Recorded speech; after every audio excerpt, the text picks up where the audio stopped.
सद्गुरु ओशो कहते हैं, राम राज्य कभी नहीं आना चाहिए। राम के समय को तुम राम राज्य कहते हो। हालात आज से भी बुरे थे। कभी भूल कर राम राज्य फिर मत ले आना। एक बार जो भूल हो गई सो हो गई, अब दोबारा मत करना।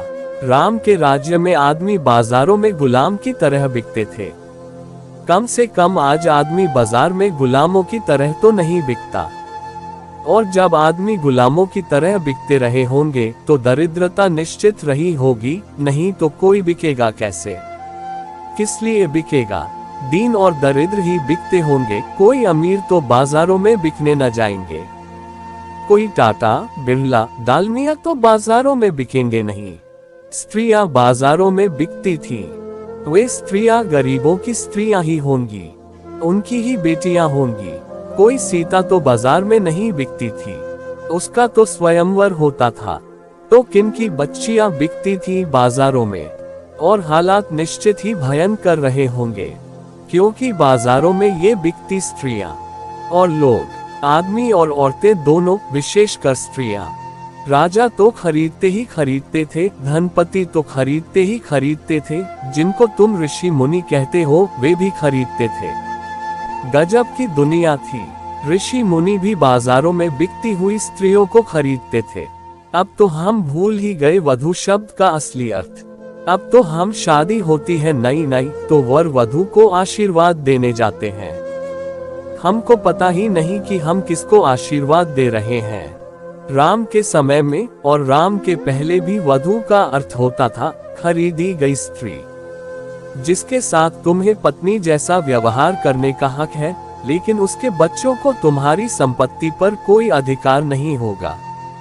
पत्नी और वधू में यही फर्क था। सभी पत्नियां वधू नहीं थीं और सभी वधुएं पत्नियां नहीं थीं। वधू नंबर 2 की पत्नी थी, जैसे नंबर 2 की बही होती है न, जिसमें चोरी चपाटी का सब लिखते रहते हैं, ऐसी नंबर 2 की पत्नी थी वधू। ऋषि मुनि भी वधुएं रखते थे, और तुमको यही भ्रांति है कि ऋषि मुनि गजब के लोग थे। कुछ खास गजब के लोग नहीं थे। वैसे ऋषि मुनि अभी भी तुम्हें मिल जाएंगे। इन ऋषि मुनियों में और तुम्हारे पुराने ऋषि मुनियों में बहुत फर्क मत पाना तुम। कम से कम इनकी वधुएं तो नहीं है। कम से कम ये बाजार से स्त्रियां तो नहीं खरीद ले आते। इतना बुरा आदमी तो आज पाना मुश्किल है जो बाजार से स्त्री खरीद कर लाए। आज यह बात ही अमानवीय मालूम होगी, मगर यह बात राम राज्य में जारी थी। राम राज्य में शूद्र को हक नहीं था वेद पढ़ने का। यह तो कल्पना के बाहर की बात थी कि डॉक्टर अंबेडकर जैसा अतिशूद्र और राम के समय में भारत के विधान का रचयिता हो सकता था। असंभव। खुद राम ने एक शूद्र के कानों में सीसा पिघलवा कर भरवा दिया था। गरम सीसा, उबलता हुआ सीसा, क्योंकि उसने चोरी से कहीं वेद के मंत्र पढ़े जा रहे थे, वे छिपकर सुन लिए थे। यह उसका पाप था, यह उसका अपराध था। और राम तुम्हारे मर्यादा पुरुषोत्तम है। राम को तुम अवतार कहते हो, और महात्मा गांधी राम राज्य को फिर से लाना चाहते थे। क्या करना है राम राज्य लाकर? शूद्रों के कानों में फिर से सीसा पिघलवा कर भरवाना है। उसके कान तो फूट ही गए होंगे, शायद मस्तिष्क भी विकृत हो गया होगा। उस गरीब पर क्या गुजरी, किसी को क्या लेना देना। शायद आंखें भी खराब हो गई होंगी, क्योंकि ये सब जुड़े हैं। कान, आंख, नाक, मस्तिष्क सब जुड़े हैं। और दोनों कानों में अगर सीसा उबलता हुआ डल जाए, उबलते हुए शीशे की जरा सोचो। उबलता हुआ सीसा जब कानों में भर दिया गया होगा तो चला गया होगा पर्दों को तोड़कर, भीतर मांस मज्जा तक को प्रवेश कर गया होगा, मस्तिष्क के स्नायुओं तक को जला गया होगा। फिर इस गरीब पर क्या गुजरी, किसी को क्या लेना देना है। धर्म का कार्य पूर्ण हो गया। ब्राह्मणों ने आशीर्वाद दिया कि राम ने धर्म की रक्षा की। यह धर्म की रक्षा थी। और तुम कहते हो मौजूदा हालात खराब हैं, हमें तो राम राज्य चाहिए। राम राज्य में युधिष्ठिर जुआ खेलते हैं, फिर भी धर्मराज थे। और तुम कहते हो मौजूदा हालात खराब हैं। क्या तुम आज किसी जुआरी को धर्मराज कहने की हिम्मत कर सकोगे? और जुआरी भी कुछ छोटे मोटे नहीं, सब जुए पर लगा दिया, पत्नी तक को दांव पर लगा दिया। एक तो यह बात ही अशोभन है क्योंकि पत्नी कोई संपत्ति नहीं है, मगर उन दिनों यही धारणा थी, स्त्री संपत्ति। उसी धारणा के अनुसार आज भी जब बाप अपनी बेटी का विवाह करता है तो उसको कहते हैं कन्यादान। क्या गजब कर रहे हो? गाय भैंस दान करो तो भी समझ में आता है, कन्यादान कर रहे हो, यह दान है। स्त्री कोई वस्तु है। ये असभ्य शब्द, ये असंस्कृत हमारे प्रयोग शब्दों के बंद होने चाहिए। अमानवीय है, अशिष्ट है, असंस्कृत है। मगर युधिष्ठिर धर्मराज थे और दांव पर लगा दिया अपनी पत्नी को भी। हद का दीवानापन रहा होगा, पहुंचे हुए जुआरी रहे होंगे, इतना भी होश न रहा। और फिर भी धर्मराज ही बने रहे, इससे कुछ अंतर न आया। इससे उनकी प्रतिष्ठा में कोई भेद न पड़ा, इससे उनका आदर जारी रहा। भीष्म पितामह को ब्रह्मज्ञानी समझा जाता था, मगर ब्रह्मज्ञानी कौरवों की तरफ से युद्ध लड़ रहे थे। गुरु द्रोण को ब्रह्मज्ञानी समझा जाता था, मगर गुरु द्रोण भी कौरवों की तरफ से युद्ध लड़ रहे थे। अगर कौरव अधार्मिक थे, दुष्ट थे, तो कम से कम भीष्म में इतनी हिम्मत तो होनी चाहिए थी। और बाल ब्रह्मचारी थे और इतनी भी हिम्मत नहीं, तो खाक ब्रह्मचर्य था यह। किस लोलुपता के कारण गलत लोगों का साथ दे रहे थे। और द्रोण तो गुरु थे अर्जुन के भी, और अर्जुन को बहुत चाहा भी था। लेकिन धन तो कौरवों के पास था, पद कौरवों के पास था, प्रतिष्ठा कौरवों के पास थी। संभावना भी यही थी कि वही जीतेंगे। राज्य उनका था, पांडव तो भिखारी हो गए थे। इंच भर जमीन भी कौरव देने को राजी नहीं थे।